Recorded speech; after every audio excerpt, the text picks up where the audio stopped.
All right, welcome back to the Good Time Podcast. We're with a special guest, Mr. Sean Chandler. The movie guy. Indeed. Oh, do I have to hold this right up to my mouth? They say like a fist away, Okay, but it'll be fist away, fine either okay. way. So if you wanted to give yourself like a quick little introduction for those who don't know. All right, my name is Sean Chandler. I have a YouTube channel called Sean Chandler Talks About, where I talk about movies way too much. It started as a hobby. Really, it started as a hobby way back in the 90s when I was in high school, just reviewing movies. It was actually a Jackie Chan fan webpage, and kept doing that as just a hobby for a very long time. And then I got lucky with the phase 3 of the MCU, and I've been able to turn it into a career, which I feel very blessed all the time. No, that's awesome. I mean, in high school, you said phase 3 of the MCU. Anytime something dropped, I would search you. So this is a really cool opportunity. I appreciate it. Absolutely.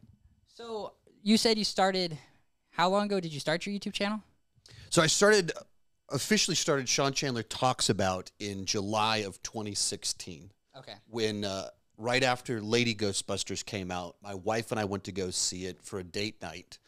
Just like, okay, everyone's talking about this. Let's go see it. And then the next day I was like, I'm not doing anything. What if I posted a review? Didn't think much of it. And apparently Lady Ghostbusters changed the trajectory of my life, which I don't even think the people that made that movie can claim that, but I can. Yeah. So what would you give that movie on like a scale of 1 to 10? Because I've never seen it.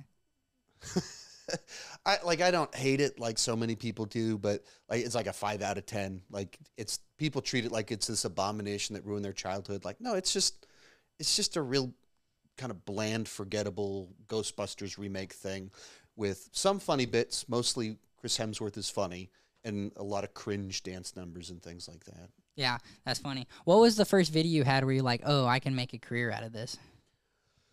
Well, so there's kind of a couple different phases in that, but like I'd had false starts on YouTube before the Ghostbusters review, Okay. like 3 years before that, and it never went anywhere. And then I'd had blogs, and like I said, I had this website. So it's something that kind of goes back a long time that I've been trying to make this thing work.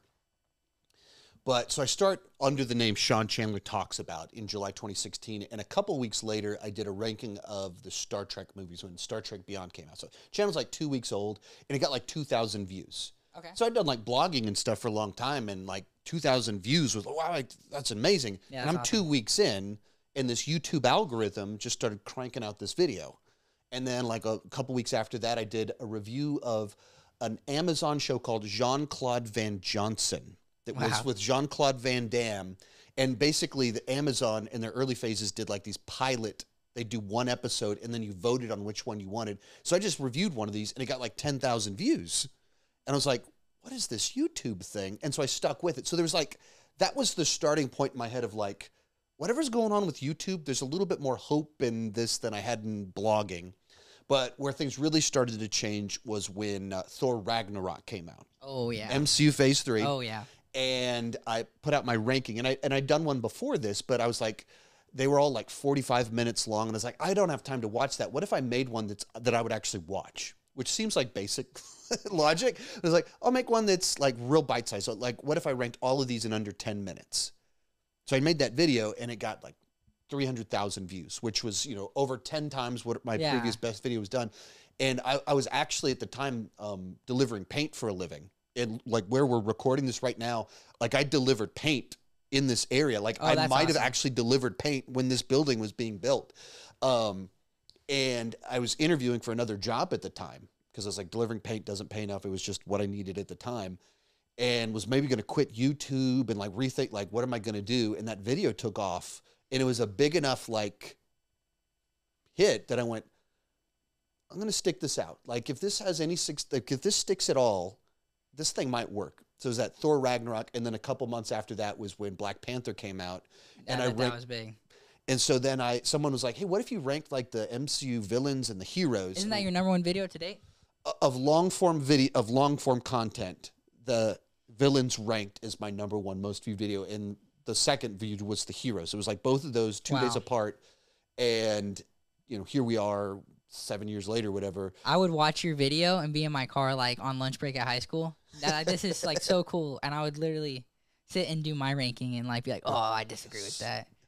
It was both those two videos just took off to such a level where I started making more money on YouTube than I did delivering paint. And I went, oh, I need to start making the plan. Like this, how do I responsibly transition to full time? And then the other side to it, of it opened a door creatively of like, oh, I don't just rank the franchises. What else can I talk about? Like whatever people get passionate about, that's, you know, whatever someone might go in their car and write their ranking, whatever that is, let's try and do it. That's awesome. So you said you had a Jackie Chan blog? No, because this was before blogs. Oh, okay. But technically a blog, I guess? Just a straight up web page. This is because blog, you know, it's like you would say blog, there's specific code that goes into it that makes it easy to make a post. That's the idea of a blog. This was, I had to learn HTML and like straight up like coding a web page. And so every new review, I had to like HTML code another one. So it was before blogs existed. If, you know, a couple years later, it would have been a blog, but it was just so early in the internet. It was pre all of that. And so like, I don't even know if you even would know what like a website that used frames. Does that mean anything to you? No, not really. Exactly. That's how old this was, of like just like ancient like website designs and stuff. But it was literally a Jackie Chan fan webpage where he started to transition over to Hollywood with Rumble in the Bronx, and then Rush Hour was when he really kind of broke out. And I was like, well, this is so cool. He like does his own stunts and he's doing flips and stuff. And so I made a Jackie Chan fan webpage, and there's like a picture of his body, and you could click on the different body parts to see in which movie he hurt that body part. That's hilarious. And I did other movie reviews on there too, and the Internet Wayback Machine has like screen captures of some of that. And so one of these days I want to go back and just like read, like make fun of myself because they're like barely literate. Like, this movie's cool. The action is awesome. The acting is awesome. It is so good. You should watch it. Like that sort of like no analysis. Sounds like my Letterboxd reviews. Yeah. That's where we all started. That's just, this is good. This is bad. That's brilliant stuff. On that subject, what's the best Jackie Chan movie of all time? Oh, that's a little bit tough because there's such different criteria you might use to evaluate them. So if you get into which is my favorite of like the choreography, it's probably Police Story. Okay. He just had a very specific way that he did them, and there's like it ends with this mall fight where every time he kicks someone, they fly through glass, and he's like throwing guys off the balcony, and it's just wild. It's just a little bit more violent than some of his other stuff, but also it still has all like him fighting using carts and stuff like that. So the signatures of his, but just a little bit more intensity to it. The one that's largely praised for the choreography also is Drunken Master 2. It was released here in the U.S. as Legend of Drunken Master several years later. And it was like he was making it for his 40th birthday. And so he like spent 3 months on the final fight in the movie. So it's just like so intricately choreographed with what it does. It's just like, probably my favorite that's the most just watchable, probably Shanghai Noon with Owen Wilson. Really? As a Western. I started it the other day just because I saw and I heard it was hilarious, and I just completely forgot to watch it. That's one of on my top watch because I heard it's really funny. So, like, if you like Owen Wilson, if you like Jackie Chan, if you like Westerns, it's fun. And, like, Walton Goggins, who's gone on to have a big career over the last 25 years, he's like a side character in it. Oh, okay. And, you know, like, right now he's having his year because he's the star of Fallout. The first thing I saw him in and noticed him is that he's like this side character that's kind of a mini villain. He's one of the villains in it. And Shanghai Noon. I was hoping you sneak in a Mr. Chin from Karate Kid. No, it's Mr. Chin. That's not his name. What's his name? Mr. Han. That's his name. Yes. I've got no criticism. Like, I enjoy the film well enough. The fact that they, like, to me, when that casting happened, as someone that adores Karate Kid, and Jackie Chan was such an important part of my formative years in learning to love movies and discovering there's movies outside of Hollywood. That merger was like, that's amazing. You know, as for the movie overall, in the scheme of things, it's like it's a fine remake. The fact that it's still called The Karate Kid, well, when it's Kung Fu is hilarious. Training him in China in Kung Fu, it's like, I mean, like, I get it. On a marketing level, you have to call it Karate Kid. Yeah, for sure. But also, That's so unbelievably dumb. No, I agree. I love it, though. I love it. Karate Kid, I mean, the first one's obviously the best in my opinion. I feel like that's pretty much everybody's opinion. Yeah. But one of the number one things I want to talk to you about is Karate Kid and Cobra Kai. Okay. Because I'm a huge Karate Kid fan, huge Cobra Kai fan. What did you think of season 6? So to understand my take on season 6, you have to understand my take on season 5, which is that felt like the natural endpoint to the show. Yes. And I even might argue that seasons 4 and 5 maybe should have been combined. Maybe do the 15 episode 3-part deal for seasons 4 and 5, and make it a 4-season show with a jumbo final season. But you get to the end of season 5, and Daniel and Johnny are resolved. Cobra Kai's been defeated. Miguel and Robbie are friends. Tori's switched sides. Like all of the actual main storylines of the show are resolved. And then at the end of it, they introduce, but there's a world tournament over there. And I've been saying since the end of season 3, I was like, all right, it feels like we're in the final stretch. And then they announced afterwards, they go, we're doing 3 more seasons. And I publicly said, I don't see it. Like with the show that you have, what I love about this, I don't see you having 3 more seasons that make sense. So all of that is the prologue. I still enjoy the characters, the humor, the action. So I enjoy being in this world. I just don't feel like the story is there. Yeah, it seems very Netflix produced Karate Kid 3 to me. Yeah, right. Like this sort of. It's not good, but it's so good. Yeah, right. Like it's like it has that charm, whatever that charm is of the show, the characters, the fun, but also just we've extended beyond the end. So all of a sudden it's like, how's Miguel gonna get into college? He's got to win the world tournament, and you're like, he's the Karate Kid. Who cares about that? Right. Like it just feels like we're having to manufacture drama where it doesn't fit anymore. And it's lost even kind of the emotional hook of it all, of like the classic idea of Karate Kid is this a fatherless son, a father without a son, or an estranged son in the case of Johnny, that those mentorships, those bonds, there's something very universal about that that's made this a timeless story, that people still connect with Karate Kid, that Cobra Kai is beloved. And then when it turns into, well, all that's resolved, so now it's like, well, we want to we need sponsorships to open more dojos. That's not what Mr. Miyagi wanted, because in Karate Kid 3, he went and joined Cobra Kai to fight in the tournament. Like the plot of the 3rd movie is he is not about tournaments, belts, any of that. That is not what Miyagi-Do is about.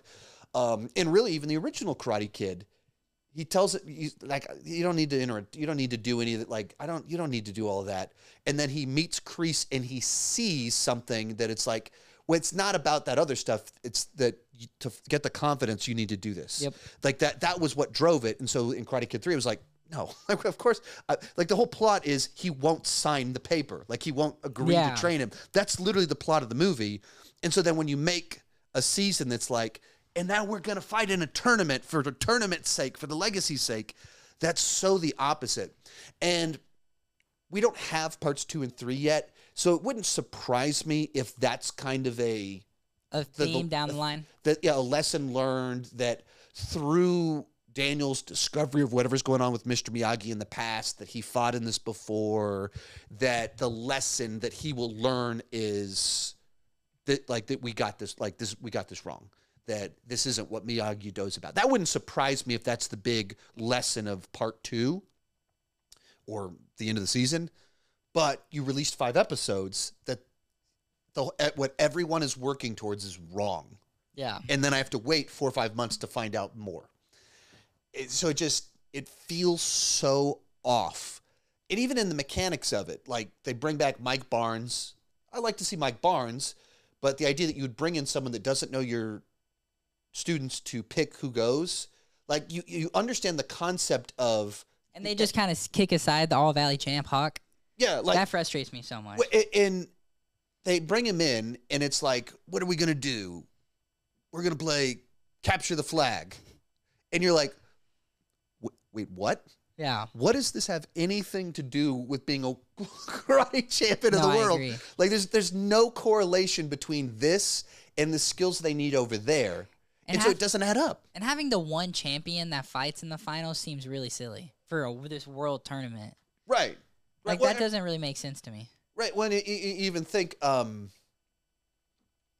that was almost like the stupid plot point in Karate Kid 3. Yeah, he just gets the semifinals automatically. You just go straight in. Like, you go, that's not how that works. No tournament would do that. Like, did you just not want to repeat it again this year? Did like, Johnny do that in the first Karate Kid? I can't remember. No. He fought every. He had to fight his way up. Like, and so like because he won the year before. Yeah. And so I believe they said there's a new. I think Daniel says at the beginning of the movie there's a new rule. I go straight to the semifinals, and you go that That's doesn't really unfair. Yeah, it's really unfair. It doesn't make any sense, even on a movie level. That's the payoff of the movie. Like, you want to see the tournament. So why on earth would you cut the part where he's like, winning? And I wanted to dig into part 2 predictions, kind of the Sekai Tekai. Whenever Tori shows up for Cobra Kai, that was pretty cool. Do you think there's going to be any other switches? Because there's those leaks of Miguel in the Cobra Kai uniform. So I have no clue what they're going to do with that. Maybe that's a false. So do you have any kind of predictions for that? I don't really know, because you think, I'm assuming the way the season's going to be broken down, pick the team, tournament, epilogue is the 3 parts. Yeah. I would guess. And so even with that, what is a 5-episode tournament? And you got to assume Kenny's showing up at some point in time. There's no way they're like actually like, and Kenny pooped his pants. That was so frustrating. We're done. Bye, Kenny. All right, moving on. Like, almost certainly that's not the end of his journey. So I'm assuming some point in time Devin is gonna like go have a conscience. She clearly already is not comfortable with what she did. So I'm assuming that'll happen. With Tori, I think there's no way that they're gonna be like, well, and it ends, and she actually is a villain. She had a tough childhood. Yeah, there's no way. And she's just a bad person that just kept drifting towards toxic people. Like, they're not going to end on that note. And so almost certainly there's going to be some sort of shift back. Even the mechanism by which she shifts sides is use something extreme that would justify an extreme action. Yeah, for sure. But any sort of realistic take on humans, you eventually get past the rush of emotion that comes in tragedy. Okay. And you get to the other side of it and you go, wait, John Kreese is a bad guy. And those other people are actually really nice to me. And you start thinking rationally again. You go, wait a minute. They didn't say I couldn't go. They just said they didn't want to have a fight in this moment. They said that maybe as you're clearly emotionally compromised and we just learned what happened, maybe this is not the right moment. And so you get to a point in time where like they have to do something to where she shifts. They put Miguel in a pretty Frustrating. They've done this kind of all throughout the show, is that every once in a while they go like, and then Miguel goes into angry mode and he's like a different person when he's angry Miguel. And so then they start doing that where he's like becomes obsessed and locks in on like my college resume. Like, I have to win this or else I won't go to college. So dumb. And if he doesn't win, if they end the show on the main kid not winning the world tournament, I get Robbie's always gotten second place. It started with Miguel, or should end with Miguel. That's just how I feel personally. But I think some of this is even the problem with where they've set something up to where it's really difficult to have a fully satisfying conclusion. And some of that's maybe they're trying to create that feeling of, what the show often does really well is they create a scenario where you want both people to win. Yep. Whoever wins, it's the completion of their like character. Season 1's the perfect example. Mm-hmm. Mm-hmm. You want Robbie to win because he's not being a douche, but you want Miguel to win because he's been following him all season. Mm-hmm. Exactly. And so when the show's at its best, they do a really good job of building to that.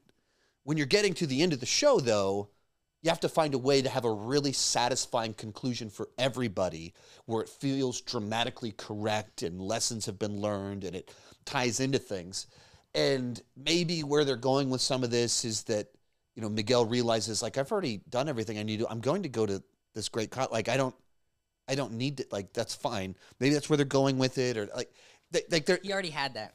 He but, already had that. He doesn't need to fight. yeah, and I think that's part of the problem when you feel like you've already reached the end and you keep going. I agree with you 100%. You revert the character arcs, and so you're like, what are you going to do that's not just the same lesson we already learned?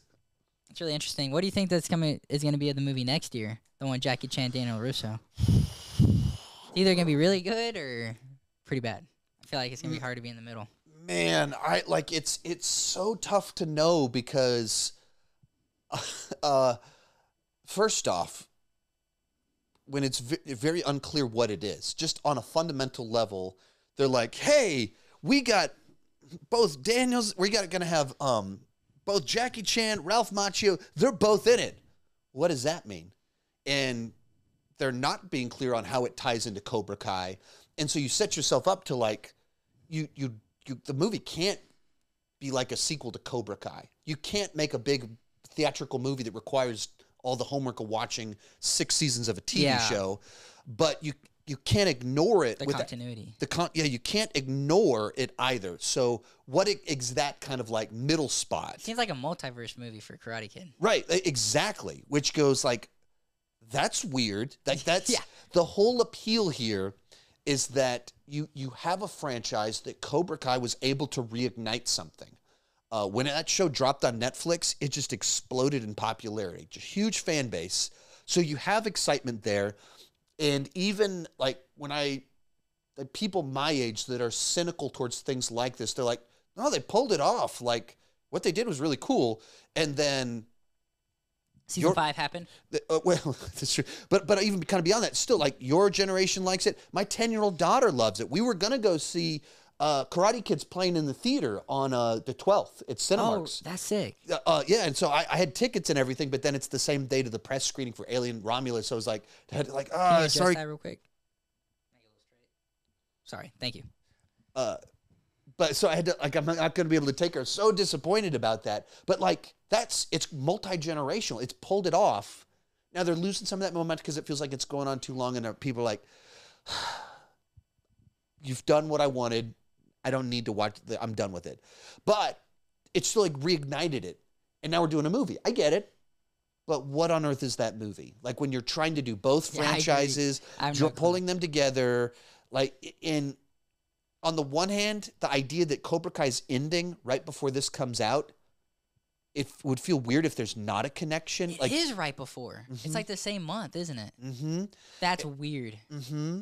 And even with Cobra Kai, they kind of, the movie was pushed back about 4 or 5 months. It was supposed to come out this December, and then they announced we're doing Cobra Kai in 3 parts, and the last part is next year, and then the movie was pushed back. I don't remember the exact date. So you go like, are they interconnected? Like, as Jackie Chan shows up and he's like, he's a judge at the tournament. Like, what are they doing something like that? Jaden Smith shows up. Jaden Smith shows up. Like, what are they doing with some of that stuff? And then they had there's a leak that came out from, I don't know, a year and a half ago about the potential script. And it's like the worst sounding thing ever of like a high schooler teaches a middle-aged man karate or something. And he owns like a pizza shop or something. Oh, it's like this sort of thing like, so many leaks are wrong. Boy, do I hope these leaks are wrong, because the concept of a high schooler teaching a grown-up karate it's such a fundamentally different dynamic that it doesn't translate. No, it doesn't work at all. And then, unless you have like the most brilliant, like subversive idea here, it's not the same thing. And how do you involve Jackie Chan and Daniel Russo? Yeah, how do they get roped up into this? Of like, what is their role in it? Are they just cameos? Because that feels like such like it's borrowed trust. You're cheating. Yeah. You have a movie that people actually aren't interested in because it's not Cobra Kai. It's not actually Jackie Chan. But you drove up to their house, here's a dump truck full of money. You show up for 3 days as the judge in the tournament or whatever. And so then, in the trailer, you will see them throw a stance. In the trailer, they'll walk up to each other and like, hey, like I have heard good things about you. And so the audience goes, oh, they're meeting, but that's all it is. It's just a tease, and the movie's actually about the Karate Pizza Man or something like that. Like, I don't know what it is, but that's what the leaks where it's Karate Pizza Man. All you can do is hope that it's good. And I hope that season 6 can pick up a little bit because it's easily the worst season, I think. Yeah, it's a show that has like a passionate fan base, and they kind of feel like a bubble fan base that at times. And so I had a bunch of people like so mad at me that I was like, "Are you even a fan of the show? All you did was like crap on the show." I was like, "I've been a Karate Kid I feel like fan." you didn't do much crapping on it though. I mean, I think that's the issue is that, like my season 6 review it was mostly critical, but it was here's why I'm critical. Yeah, like it was, and you make valid points, I think, for everything. And I think that's where you kind of have the fandoms, and all the fandoms have a version of this, where they just get like defensive of their theme thing. It turns into team sports where no matter what, you defend your team. Same with politics. Doesn't matter how crazy your side gets, you defend your side because it's your side. You justify the craziest things, but you're critical of the other side no matter what. And fandoms do that, where I'm not saying something crazy when I say that the end of season 5 resolved all of the fundamental conflicts of the show. Johnny grew up. Johnny has he's resolved issues with Robbie, and he has a new family. That right there, you could end the show right there with simple rewrite of season 5. It's a great conclusion to this show because everything's resolved. You just cut out the tournament. Lessons have been learned. Satisfying conclusion. You have a little 10-minute epilogue at the end, and then they went off to college, and then Robbie got a job doing this, or maybe Robbie went off to college, and it's done. It's fine. But they kept on going. And that's a reasonable thing to say. And most of the negative reactions I got from fans were just like, you're wrong. It's still great. Oh, what are you talking about? The stakes are bigger than ever. I mean, are they bigger than ever? Like, you might have to go to your backup college. How is that bigger stakes? But it's a world tournament. A world tournament fighting characters in Korea that our main cast doesn't even know exist. Yeah. They don't know that they exist over there. So we're over there, and Kreese is like in a cave fighting a snake. And even have Robbie saying, like, "Oh, they stand no chance. We have 2 All Valley champs and 2 runner-ups." Yeah. So they don't think. Yeah, they think they got in the bag. And I think even some of this stuff, like you kind of say, well, I mean, Miguel has to win, we've been following. On the one hand, that feels like what you need to do. The flip side, let's just step back and step into reality. These guys have been training karate for two years. Yeah. The idea that they're going to the new Cobra Kai should kill them. Right. Like the guys in Korea that have been training since they were walking, of course they will destroy you if there's any logic to this, if we actually play this out. And when you're talking about we're the best in the valley, as if like California is like the height of karate training. Like what? Like it works in a bubble of kid defeats his bullies. You can convince me of that. Like the kid trained personally by someone that like it's the idea of Miyagi-Do. It's defensive. Even if you've ever played like a fighting game, if you play defensive and all you know how to do is like counterattack, you can actually do really well against the person that's trying to do all the cool moves. You just counter it every time they do their flippy kick thing, and you win. Back in the day, Mortal Kombat, I would just do the sweep the leg move. Like you just do the. He's a big Mortal Kombat fan of it. And so I'm there for the original one, and you could just sweep them over and over again, and uppercut, and you could win doing that. Nothing fancy. It's like cheap playing. And that's what Daniel did, and he won the tournament. And when you turn it into with an illegal kick, with an illegal kick, but then when you say, but actually they're the best in the world, you go, I think we've expanded beyond the boundaries of our game here, for sure, or excuse me, our franchise here. For sure.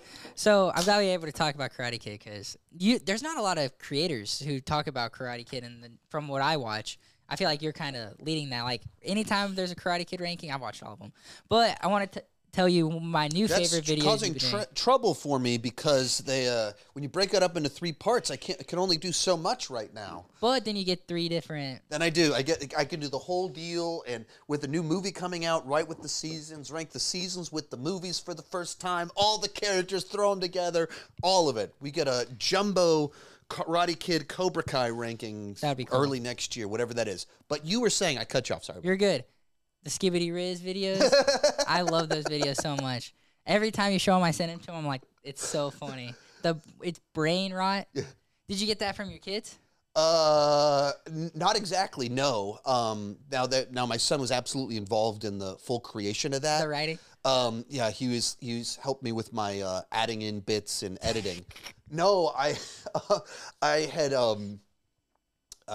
volunteered at my church driving teenagers for a week. Around town, and that is just dominating their language, all of that nonsense. No, that's so funny. So the whole week, and so there was a girl that was riding up front, running the playlist on everything, and so she's like teaching me the lingo all week, and everyone's so like, okay, and I was like, all right, I'm doing these. Wearing the little Minecraft shirt too. It's so funny. It's so good.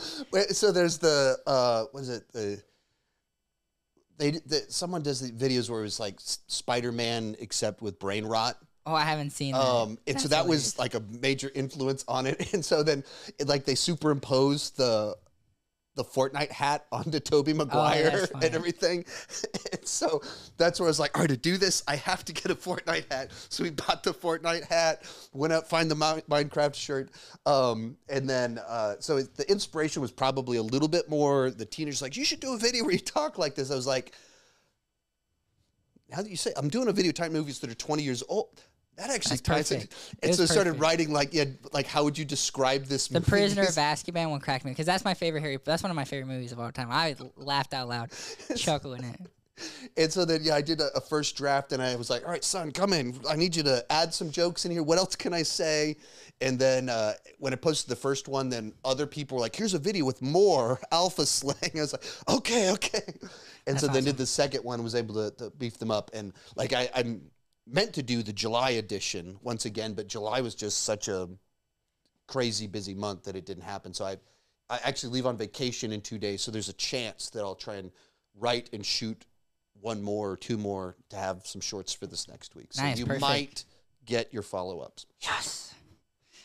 Love it. And then, especially Guardians of the Galaxy turning 10. I wonder what I can come up with.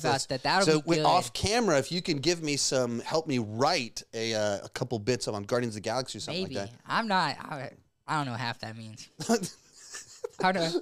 It's just so funny. Most of it doesn't mean anything. It doesn't make any sense, but it makes sense.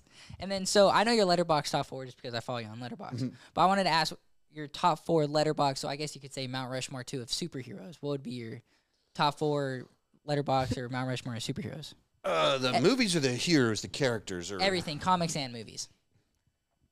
So if I'm just going like my favorite superheroes, Superman and Batman are always my top 2 because they're the archetypes. Great picks. Thank you. You have the God amongst men, raised by the most truth, justice, and the American way. Truth, justice, American way, raised by the most like old-fashioned, down to earth, and the most literal, like literally, we're working a farm, down to earth level of classic, traditional, work hard values, and so there is obviously trauma is past, but raised by like just great parents, and so this person that could rule the earth. And like he only thinks what's the right thing. Like classic, powerful story of just someone of just pure good motives decides to be a hero. And then the flip side to it, the superhero with no superpowers. That true classic, born of trauma, someone that because of his family's background, he does have resources, he's intelligent, but he's just a man with a horrible childhood that is so scarred by it that he wants to leverage every privilege he has to try and help others to be saved from that trauma that he had. It's just pretty classic archetypes of of the genre. So those are the two I always go to, and for opposite reasons, but that's also what makes them so fun on screen together. And you're a big Christopher Reeve and Michael Keaton fan as well. I mean, so I'm old enough that that's all we had. Like when I was growing up in grade school, there were no Marvel comic book movies released in theaters until Blade, and nobody knew of Blade as a comic book character. Blade's like a C-level comic book character. And so it's like, oh, there's a new Wesley Snipes movie. Oh, it's like vampires, it's martial arts. And it was like, that was one of the first Hollywood movies that kind of brought the Hong Kong style over right as Jackie Chan was coming over. So it was way more stylized than we'd ever seen. I love the OG Blade. Yeah, I almost watched it last night to help. Well, I don't want to spoil a new movie that's out, so I'll be careful with what I say there. But almost watched it last night with my son to prep him for a movie. And if anyone can't piece together what I'm saying right now, then you probably don't watch Marvel movies. My girlfriend had no clue when it happened. Yeah, I was looking at her and she was like, that's what's so much fun about those ones. If they're like legitimate deep cuts, that if you know the cut, it's like, that's fantastic. The one following that was my favorite because I predicted it. It's a pretty big clip on my TikTok, and I predicted it. And I was at the premiere with my buddy who invited me, and we bet $50 on it happening. And I was going, that was like, it was so cool because it's legitimately, if you were tracking casting news 10 years ago, this is fantastic, which is so niche, but also somehow it absolutely works even without it. So my mom gets out of the movie. My church lady mom comes and says, should I invite my ladies friends from Bible study to Deadpool and Wolverine? It's like, that's probably not a good idea. Have you seen the Deadpool movies, Mom? She gets out of the movie and she's like, why did they keep calling him Johnny in the film? Like, Mom. That's hilarious. But anyway, so Blade, that was the first theatrically released Marvel movie. And then X-Men was the first one of a character recognized to the mainstream is Marvel. So it just was Michael Keaton, Christopher Reeves. Those were comic book movies at the time. So those are the ones that made me love the genre that set me on this path. Anyway, we've only gotten two. Yeah, sorry. From there it gets a little bit tricky because I don't think you just have to go Spider-Man. It's like such an obvious one, but I do know what Spider-Man means to you. Yeah, and he's to give the reference, what I'm assuming you're referring to there is like that Spider-Man 2002 is the first movie I saw in the theater after my dad died. And so like one of those, like a example of how movies can be escapism in important times, but also just a foundational film for the genre, an enjoyable film, holds up. My kids still love the movies, even to the point of, meme culture. We're making Skibbity Man on YouTube, inspiring videos. But it's just such the Marvel version of one of these just timeless classic archetypes of the person that's not looking to be a superhero, that kind of has it thrust upon them through great tragedy. They learn an important lesson.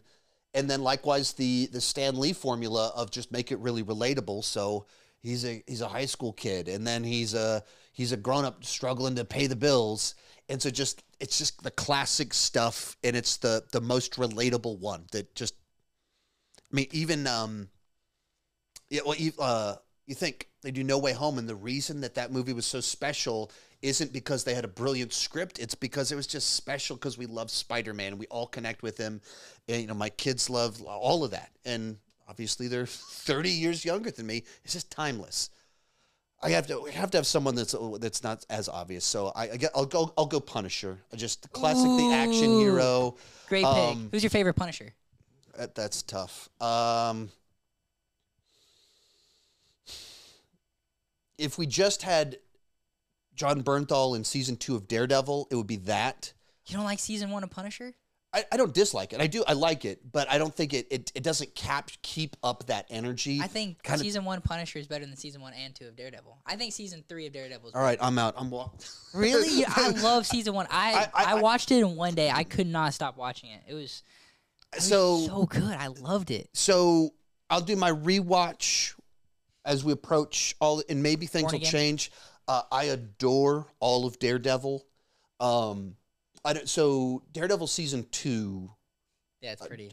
like dropped 2016, early 2016. If you know anything about my story, basically my whole life imploded or was imploding in the beginning of 2016. I basically watched that season on loop because I loved it so much. Specifically the Punisher stuff, because I love Daredevil, love Punisher. And, when it gets into the ninjas and everything, I don't dislike it, but it's not quite as magical as the Punisher stuff. They're like sequences I just watched on loop, just adored it. And I enjoyed Punisher season 1 and 2. Like I enjoyed the Punishers, like no dislike at all like that, but I like it turned into like more of a political thriller and like espionage and stuff. I've never seen season 2. I've only seen season 1, which is crazy because I love season 1, but I heard season 2 sucks. So I was like, I can't get my heart broken. I don't know. Sometimes people get weird about things, but some of it is because it wasn't intended to be the end, but it turned out to be the last season. Makes sense. And so a bunch of us were also like, you just unplugged this universe. And so there was a lot of rage towards season 2 because it was the end of the Marvel Netflix universe, and it wasn't like written to be that. I don't know. The first 4 episodes I actually really dug a season 2 because it's almost like a mini season. It's like its own little arc, and they do kind of like there's a kind of a Western type plot. I think it's episode 4 cool. where they're like holed up in a hotel, I think, while there's all these people coming up and like, how are we going to get out of here? And like, well, you've got Frank Castle. It's like one of those sorts of deals. So it's fun. And then whatever happens after that in the season, I don't really even remember. So maybe that's to say that maybe it's not so good. But I never felt like the classic Punisher. He's out mowing down mobsters. You didn't feel that with John Bernthal? Well, I felt that in Daredevil because that's what it was. But then season 1, it's political thriller. It's like conspiracy, government stuff. And so it felt like the prequel to the season that I wanted. And then season 2 was like season 2 of political thriller, intrigue, and stuff too much. And then, mildest of spoilers, like the last scene of season 2 feels like, let's do that. And then Marvel Netflix Is that ended. the scene where he walks out into the street and takes his mask off, or is that not it? Because I saw that clip before. It might be, like but devil mask or something and walks out. It might be like I watched it one time when it aired, which was like 5 years ago now. But back to your favorite Punisher was before. So I don't. It's so tough because I feel like all of them have that thing that I love, or there's things that I love and things I don't. I probably have the most sentimental value to Thomas Jane, and it's actually not even the movie. That's the Punisher thing I've watched the most. I mean, it's 20 years old, so I've just, for that reason, watched it a lot. But then they did a Punisher video game that he voices. And it's the video game is an adaptation of Welcome Back, Frank, which is the comic book that kind of inspired the movie. There's a lot of sequences in the Thomas Jane movie that are straight out of Welcome Back, Frank.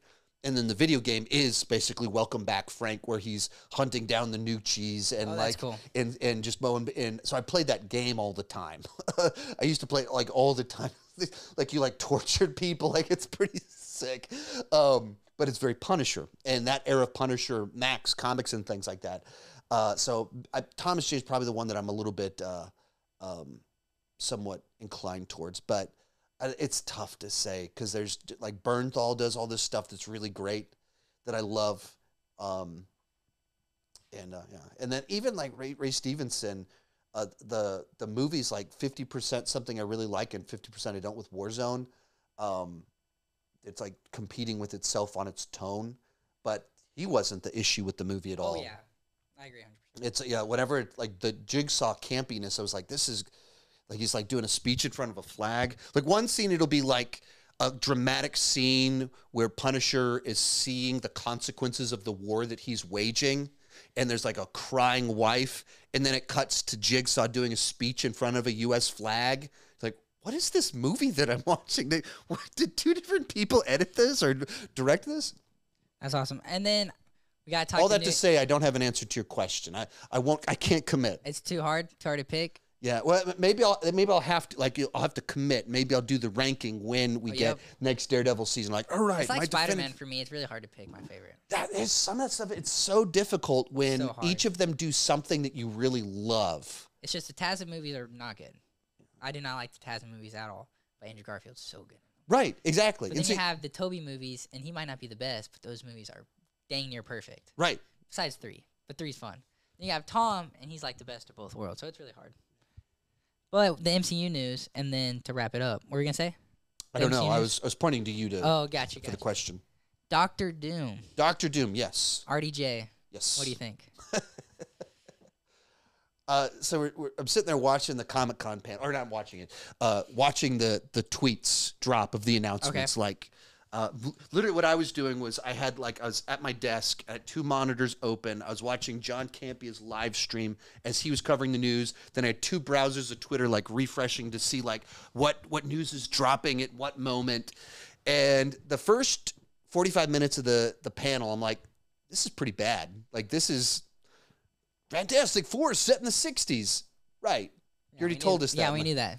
You walk out the Thunderbolts cast and they're in it. Like, right. You didn't say anything. That's stuff they should have done last year. Right. Exactly. Like, that's what you announced before you film it. And then you filmed it and you're supposed to, like, you did nothing. And so then it's like, okay, I guess this year's a bust. And then they have the Russos walk out. They're coming back. It's confirmed they're coming back. And, for me, it's a safe pick, but also no one on planet Earth has a better resume for these movies than them. So, for sure. I would have been interested to see what Sean Levy could have done. When I saw Deadpool and, not to spoil, but the ending or the second ending battle, I feel like that would have been interesting to see in an Avengers movie. I feel like he did every character a good amount of justice. X-23 is in it, so you can say, I feel like they didn't give her enough fights at the end besides. Yeah. But I feel like it would have been interesting what he can do. But like you said, the Russo brothers, they've had their worst movies Endgame, in my opinion. And if that's your worst movie, like... Yeah, okay. So no one on planet Earth remotely has a resume close to them of, like, who's most likely to be able to deliver. MCU's had a rough last several years. And so you go, we need these to hit. We need them to be good. Let's go back to the guys that can make it work. And they also need something that's actually good. Yeah. I haven't, like, hated the stuff they've done, but it's just, like, so dramatically less interesting than... Did they do The Gray Man? Did you like The Gray Man? Like, I like that kind of movie. I like the movie stars, but it's the sort of film where if it had cost $60 million and you're like, yeah, I mean, like, we're just trying to have fun. We're going to do this quick little deal. You kind of go, that was fine. But when you spend $200 million and you're like, the directors of Endgame, we're going to make a big action movie. With Gosling and Evans. And everyone else, every side character, someone you recognize, and then it's just like mediocre. It's the sort of thing like... Yeah, it was very mediocre, I'd say. When you have all the ingredients for something elevated and you get mediocre, that's where it feels more frustrating than it should be. Like, I was totally fine watching the movie, but I should feel a lot more than just fine with all of those ingredients. So... they announced Russo's returning. I predicted that in a video that they would be announced because it had been reported the week before. And they announced it. I was like, yes. I also predicted they were going to bring back the writer of Infinity War and Endgame. They brought back one of the 2 writers from Infinity War and Endgame. I predicted that, and it came true. They announced that. Okay, cool. They go, we're doing Doomsday. Yes, all right. One other one. We assumed they were doing this. For a while, it's been reported, moving away from Kang, Doomsday or Doctor Doom, the obvious direction to go. If you're not doing Kang, a pivot that fits. Gotcha. Secret Wars, that's the way to go too, I think. But Kang would have been interesting, as you were saying. Yeah, Doctor Doom is certainly dramatically more recognizable to the general public than Kang. Yeah. So there's less work you need to do to establish him to the general public and make. So a pivot that you go, I know why you're doing the pivot, and also the pivot seems like probably would have been a better plan A anyway. Then they walk someone out to the front of the stage in a Doctor Doom outfit. There's only one guy that could do this. And I'm at this point, I'm like, yes, we're okay. Like, this is what I wanted, a definitive plan for the future. Who's doing it? Some casting. This is what I wanted them to announce. It's Robert Downey Jr. For me, that felt like letting the excitement out of it. Where I went, love Robert Downey Jr. Yeah. I expected that he was coming back for Secret Wars.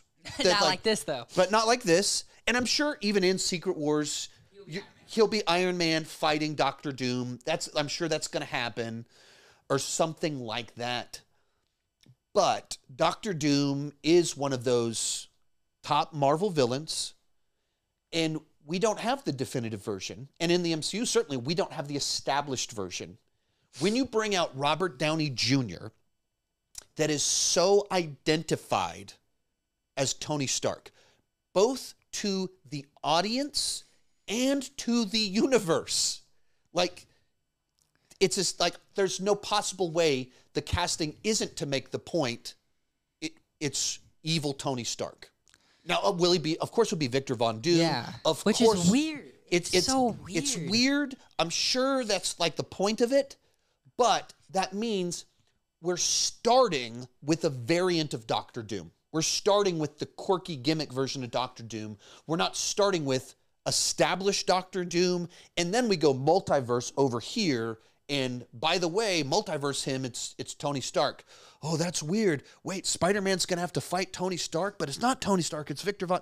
They're starting with the gimmick. They're starting with the variant, and you've turned one of the great Marvel villains into evil Tony Stark, and that's not who he is. And so it just feels like, instead of trusting the storytelling, instead of setting up another great villain and building up to him like they did with Thanos, like they were going to do with Kang, we're doing a cheat, borrowed trust. We trust Robert Downey Jr. We trust him in the MCU. We're excited for him in the MCU. So as soon as you cast him, everyone's going to talk about it. Everyone gets what that is. All of us are curious, but it's a cheat. It's a gimmick. It's borrowed trust. Doctor Doom didn't earn that. Robert Downey Jr.'s Tony Stark did.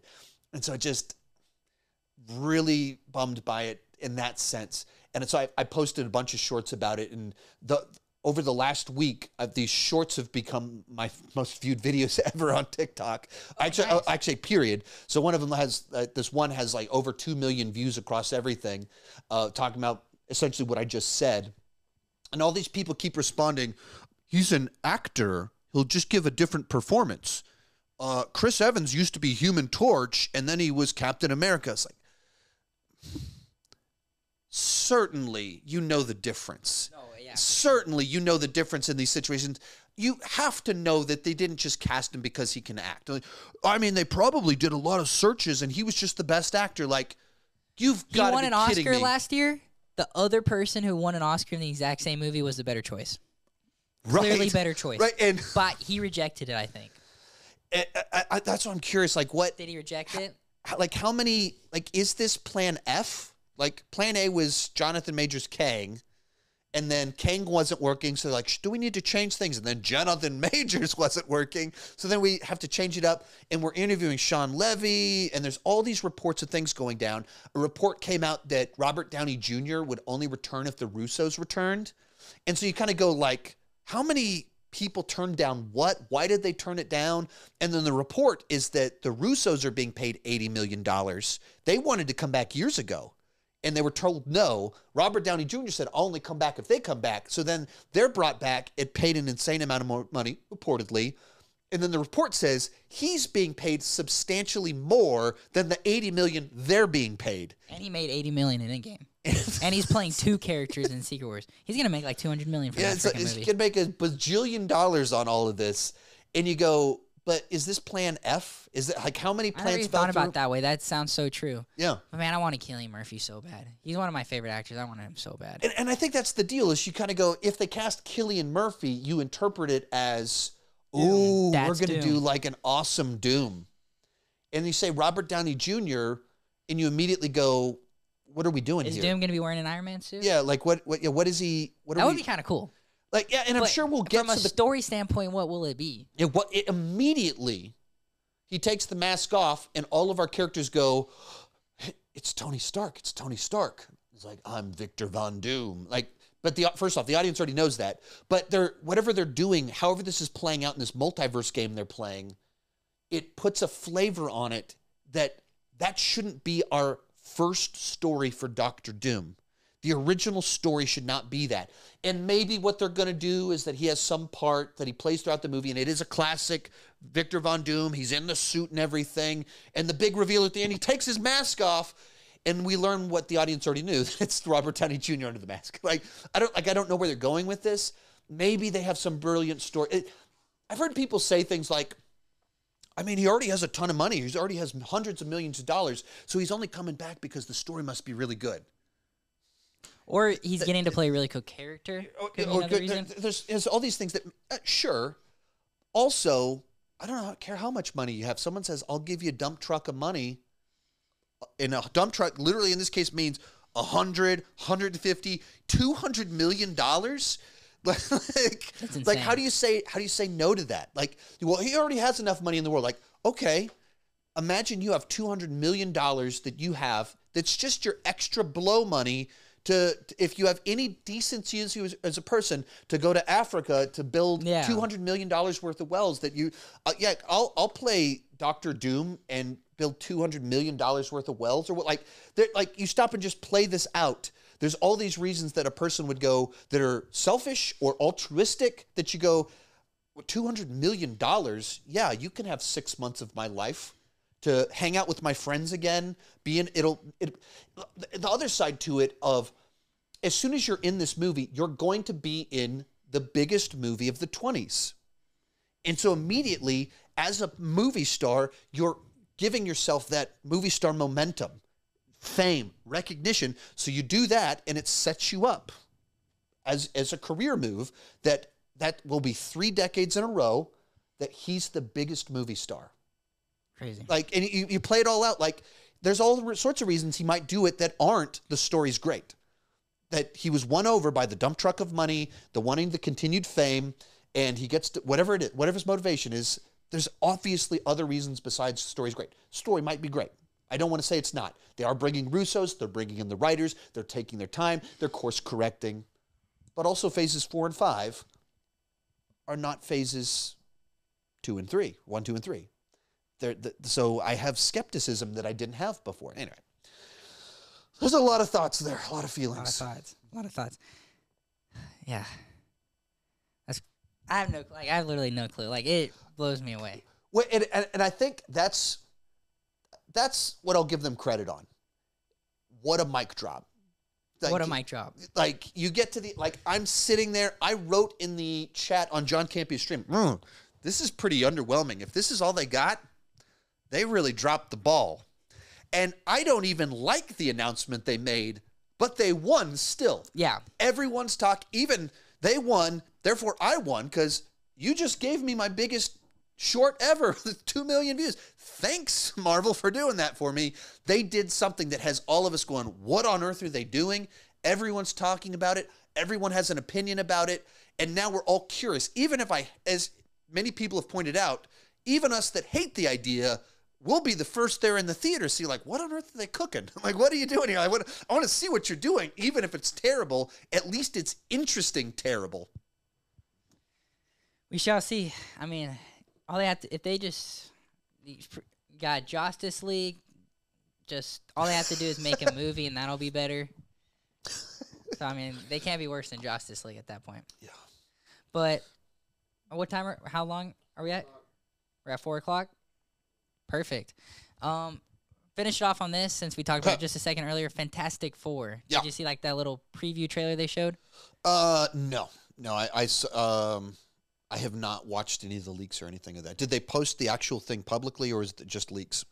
I think it's the one you're not supposed to technically watch, but it was all over TikTok. So I watched it. I'm so excited for it. I think the cast, I was hesitant about the cast for a while. I really wanted Pid Badgley as Mr. Fantastic, but... Is that the guy from You? Yeah. I feel like he would have been great, but Pedro Pascal is Pedro Pascal. Yeah, I'm not crazy about Pedro simply because it feels like he's just the guy that says yes to every franchise. Yeah. It's like, I think of what Pedro Pascal is uniquely good at, and he's like two different speeds, like the broken silent dad and then charismatic big flamboyant guy. Two opposite personas, and I've seen him do both of those great. Neither one of those is Mr. Fantastic. And so it just feels a little bit like, who's the guy that's in every franchise? Pedro. Well, he's not in the MCU yet. Now he is. So it just felt like uninspired in multiple levels because I don't get it. Love Pedro. I'm rooting for him. It doesn't make me cynical towards the project. Pretty much everyone else pretty excited about it. My wife pretty obsessed with Vanessa Kirby after the Mission Impossible movies and Hobbs and Shaw. So her joining the MCU was like, oh, that's fun. And then Eddie Munson. Yes, trying to figure, is that like Jessica Quinn. Yes. I think it's gonna be great. Yeah, he's got that it factor. Like, I think so. Very limited screen time in Stranger Things, and people adored him. So I hosted a viewing event or a theatrical event of showing Stranger Things 4 Part 2, those 2 episodes. You know, encouraged people to dress up and everything. And half the people in the room were 11, half the people were Eddie Munson. That's crazy. And this is 5-year-olds, this is 60-year-old women. Everyone connected with him. And then I go to a lot of Comic Cons and do panels. And he was at a lot of them that next year. And I'm sitting at my panel, and every time you hear like people freaking out, it was whenever they announced that people were going to go back to meet him. Wow. And we're walking in New Orleans. We're walking back to our hotel. I'm there with my kids. And there's this girl just crying, like just losing it, like shaking, crying. And my wife and I'm like, what is up with this lady over here? And her mom goes, oh, she's just so happy. She just got to meet Joseph Quinn, and he touched her, and she said she's never going to wash her hand. Like, that's the joke that people made. Yeah. Like, oh, he touched me. I'm never going to wash my hand. Her mom said it as a literal, honest, sincere thing. I'm sure she has one page since then, but like said it with full sincerity. And it was like they talk about Beatles mania in the 60s. These people just absolutely Touching Elvis. Yeah, touching out like that sort of just like, oh, I can't believe it. And it was Eddie Munson. Eddie Munson. Like, he's the 4th season new side character, and people adored him. Crazy. And out of like this guy that came out of the blue, he was in Game of Thrones for 30 seconds, and then people adored him. Whatever that is, like, he's got it. And then seeing A Quiet Place day 1, very obviously limited dialogue, so you just have to be able to like connect with someone with very few tools. And I thought he did a great job at that. And so I. Just excited that his career's taking off. Like, it's fun when you watch those ones where it seems like someone just knocks it out of the park, and then all the doors open, and like he's that guy that. And I wonder how the 2-year delay from his breakout to when you start to see him, and now he's in Gladiator 2 in a few months and Fantastic Four. You're watching him explode right in front of us, so it's pretty cool. I wonder how he's going to interact with Tom Holland Spider-Man, because they have to do that. Mm-hmm. And then the Thing actor from The Bear, I always forget his name. Yeah, it wasn't a weird one. It's a weird name. Yeah. I think he's the best casting of them all. Mm-hmm. He's going to be great.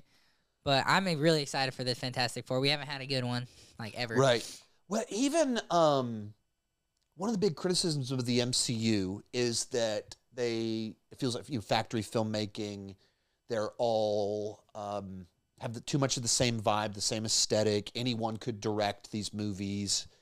And everything they've described about this film makes it clear that the movie is distinct. Whether the 60s retro future, different Earth, and even the way that they put out these images, they're designed to tease an aesthetic, a vibe that's unique, and that's been the criticism. And this is the movie that's like, no, it's all about that, and they took their time to try and get it right. So like getting Matt Shackman, who did WandaVision. Great. At first I was like, all right, I don't know. Like I liked a lot of WandaVision. The trailer is very WandaVision. Like, those first 2 episodes, very WandaVision-y. And even kind of the graphics they're putting out. Yep. And that's one of the things that WandaVision did so well, is having a distinct vibe, aesthetic, energy to it. And that's the way they're selling us on this version of Fantastic Four. And you go, that's what I want. That's what I need you to do. And you're doing it. So, yeah, you know, it's one that because they took so long to make the announcements and lock things in, and they're switching out. It was supposed to be John Watts and switching through everybody. It makes you cynical. Yeah. And then this is the one where it feels like the announcements. The more that you sit on it, I'm like, yeah, this Watts feels does not good. Fit it, I don't think. I think the other guy fits it way more. And John Watts what's his style? like he made solid Spider-Man movies, and it's like, well, you know, trying to be like, you know, 80s teen movies. I mean, sure, that's in there, but it's in the script. It's not like directorially speaking. He just delivered solid blockbuster, but there's not a vibe to them. Not at all. And so, yeah, that's like if you bring in the person that did the magic on WandaVision and captured those sitcoms so well, all right. I'm very excited. We'll see. With that being said, I enjoyed talking TVs and movies way too much with you. Thank you so much for everything, for the opportunity. Thank you for coming down. Mm-hmm. I loved it, and thank you. And with that being said, we'll catch you on another episode. And that's